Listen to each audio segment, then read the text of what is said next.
வணக்கம். சேது சமுத்திர திட்டத்தை நிறைவேற்ற தோழமை கட்சிகளுடன் இணைந்து திமுக மாபெரும் போராட்டத்தை நடத்த உள்ளதாக திமுக தலைவர் கலைஞர் அறிவித்துள்ளார். தமிழக மக்களுக்கு இதுவே தமது பிறந்தநாள் செய்தி என்றும் கலைஞர் குறிப்பிட்டுள்ளார். திமுக தலைவர் கலைஞரின் 90வது பிறந்தநாள் விழா பொதுக்கூட்டம் சென்னை ராயப்பேட்டை YMCA மைதானத்தில் நேற்றிரவு எழுச்சியோடு நடைபெற்றது. பல்லாயிரக்கணக்கானோர் பங்கேற்ற இந்த பிரம்மாண்ட பொதுக்கூட்டத்தில் திமுக தலைவர் கலைஞர் ஏற்புரையாற்றினார். ஏழை எளிய பாட்டாளி மக்களின் வளர்ச்சிக்காகவும் சாதி பூசல்களை ஒழித்து சமதர்ம சமுதாயம் அமைய வேண்டும் என்ற நோக்கத்திற்காகவும் தான் தேர்தலில் நிற்கும் முடிவை திமுக எடுத்த வரலாற்றை கலைஞர் நினைவு கூர்ந்தார். தேர்தலின் வெற்றி தோல்விகளை விட திமுகவிற்கும் தமக்கும் கொள்கைகளே பெரிதானவை என்றும் அவர் தெரிவித்தார்.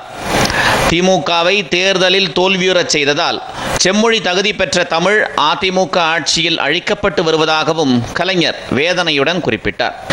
600 கோடி ரூபாய் செலவிலே அந்த ஓமாந்தூர் வளாகத்திலே தலைமைச் செயலக கட்டடம் கட்டி முடிக்கப்பட்டது. என்ன ஆயிற்று?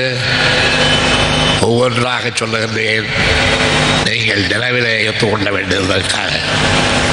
அது மருத்துவமனையாக மாற்றப்படும் என்று அறிவிக்கப்பட்டு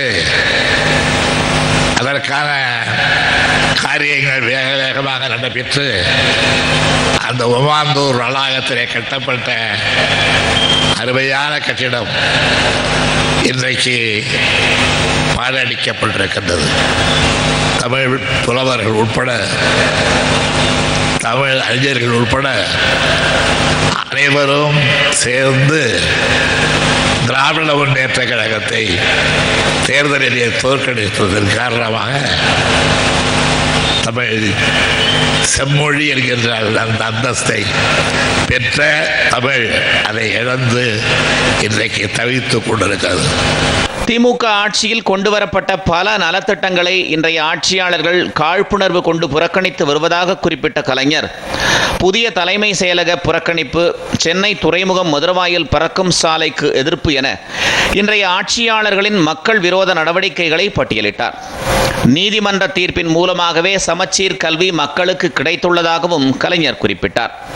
சேது சமுத்திர திட்டத்தை முடக்க உச்சநீதிமன்றத்திற்கே சென்று அதிமுக அரசு போராடுவதாக தெரிவித்த கலைஞர், சேது சமுத்திரத்தை கொண்டு வா என்ற முழக்கத்தோடு தோழமை கட்சிகளின் துணையோடு மாபெரும் போராட்டத்தில் ஈடுபட போவதாகவும் இதுவே தமது பிறந்தநாள் செய்தி என்றும் அறிவித்தார். இந்த பிறந்தநாள் விழாவிலே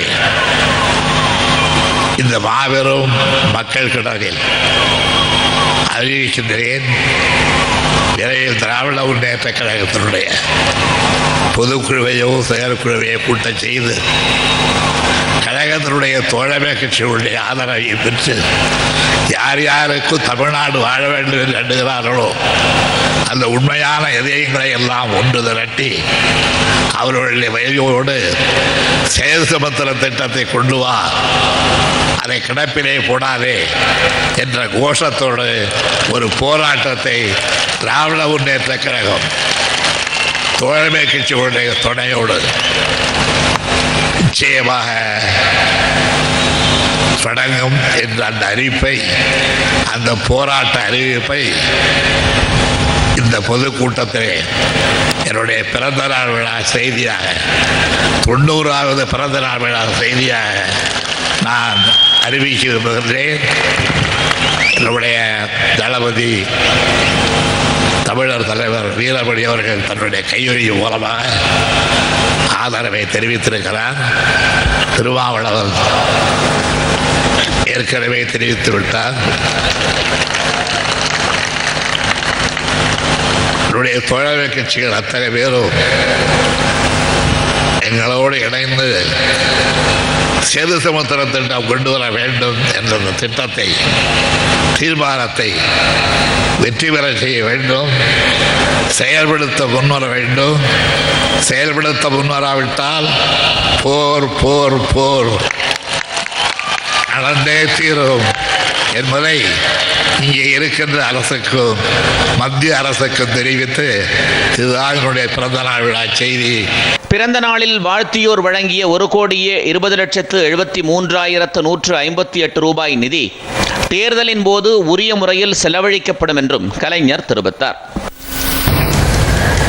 திமுக தலைவர் கலைஞரின் சமூக பொருளாதார சேவைகளை கருத்தில் கொண்டு அவருக்கு பாரத் ரத்னா விருது வழங்க வேண்டும் என்று பிறந்த நாள் விழாவில் கலந்து கொண்டு பேசிய தலைவர்கள் வலியுறுத்தியுள்ளனர்.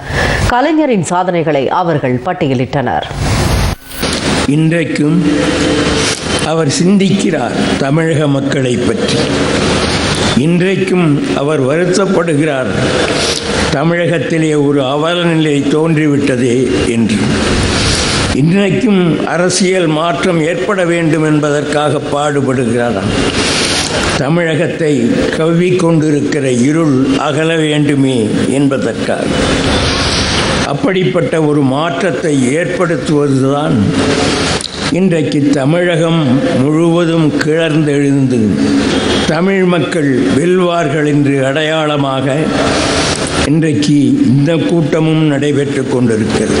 கலைஞருடைய தனித்தன்மை எதிலே இருக்கிறது? அதனால்தான் நான் சொன்னேன், 90 வயது என்றால் 100 வயதிலே இருந்த புரட்டுகளை தூக்கி போடக்கூடிய அந்த ஆளுமை அடங்கிய அகவை இதற்குள்ளே இருக்கிறது, பணிகள் அடங்கி இருக்கிறது. அதைத்தான் தந்தை பெரியார் அவர்கள் சொல்லுகிறார்கள். மற்றவர்கள் நினைக்க கூட சிந்திக்க கூட பயப்படும்படியான காரியங்கள் என்பதோடு அவைகளை வெகு எளிதிலே செய்து விடுகிறார். அவர் அதை சாதாரணமாக செய்துவிடக்கூடிய ஆற்றல், ஆளுமை இந்த தலைவரிடத்திலே உண்டு. சொல்வது நாமல்ல, தந்தை பெரியார். தமிழகத்தின் மாநில உரிமைகளை வென்றெடுக்க நாம் போராட வேண்டியிருக்கிறது. என்னுடைய 6ஆம் பாகம் நெஞ்சுக்கு நீதி வரப்போகிறது என்று நீங்கள் சொல்லுவதிலிருந்து எவ்வளவு உறுதி இருக்கிறது, நெஞ்சுறுதி இருக்கிறது என்பதை எங்களால் பார்க்க முடிகிறது. நீங்கள் 100 ஆண்டை தாண்டி வாழ்வீர்கள் என்பது அந்த சொல்லிலிருந்து எங்களால் உணர்ந்து கொள்ள முடிகிறது. தலைவர் கலைஞர் அவர்களே, ஈழத்தை வென்றெடுப்பதற்கும் தமிழகத்தின் உரிமைகளை மீட்பதற்கும் உங்களை விட்டால் நாதி இல்லை. ஆகவே உங்களின் தலைமையில் தமிழகம் உரிமைகளை மீட்கட்டும் மீட்கட்டும் என்று சொல்லி, தமிழர்களின் வாழ்வு சிறக்கட்டும் என்று சொல்லி, அதற்காக நீங்கள் 100 ஆண்டுகள் வாழ்க. இந்திய அரசு சாசனத்தில் சொல்லப்பட்டிருக்கிற அந்த சயின்டிபிக் டெம்பரை அடிப்படையாக வைத்து இயங்கிக் கொண்டிருக்கிற ஒரு தலைவர் டாக்டர் கலைஞரை தவிர இந்திய அரசியலில் எவரும் இல்லை என்பதை உறுதியாக நான் சொல்ல முடியும்.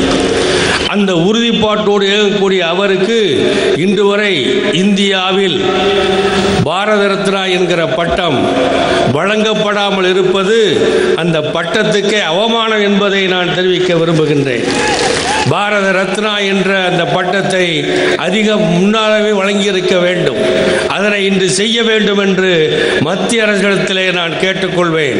1953 ஆண்டு இந்திய அமைச்சரவையிலே இருந்து விலகிக் கொள்ளுகிற நேரத்திலே அம்பேத்கர் அதற்கான பல காரணங்களை காட்டினார். அந்த காரணங்களிலே ஒன்று, பெண்களுக்கான சட்டங்கள் மாற்றப்பட வேண்டும் என்பது. அதை அன்றைய இந்திய அரசு ஏற்றுக்கொள்ளவில்லை. வெளியிலே வருகிற போது அம்பேத்கர் சொன்னார், ஒரு நாள் வரும், ஒரு தலைவன் எழுவான், அன்றைக்கு என் கனவுகள் நினைவாகும் என்று சொன்னார். அந்த நாள் 1989 வந்தது. அந்த தலைவனாய் நம்முடைய தலைவர் கலைஞர் எழுந்தார். அவர்களுடைய கனவு, ஐயா பெரியாரின் கனவு, அண்ணல் அம்பேத்கரின் கனவு 89 நிறைவேறிற்று. எனவே நீங்கள் ஆட்சியை ஒரு படைக்கலனாய் கருதி அதனை மக்களுக்காக பயன்படுத்தினீர்களே, அதற்காக நன்றியோடு இந்த தமிழகம் எடுக்கிற விழாதான் இந்த விழா. இப்படித்தான் அந்த குதிரை. இந்த மாபெரும் பொதுக்கூட்டத்தில் திமுக பொருளாளர் மு க Stalin, Duraimurugan, Sarguna Pandian, VP Duraisamy, TR Balu, Dayanidhi Maran, R ராசா, பொன்முடி, ஏவா வேலு, ராசாத்தி அம்மாள், முரசொலி செல்வம், செல்வி செல்வம், கனிமொழி, திருச்சி சிவா, வசந்தி ஸ்டான்லி, மா சுப்பிரமணியன், குஷ்பு உள்ளிட்டோர் கலந்து கொண்டனர்.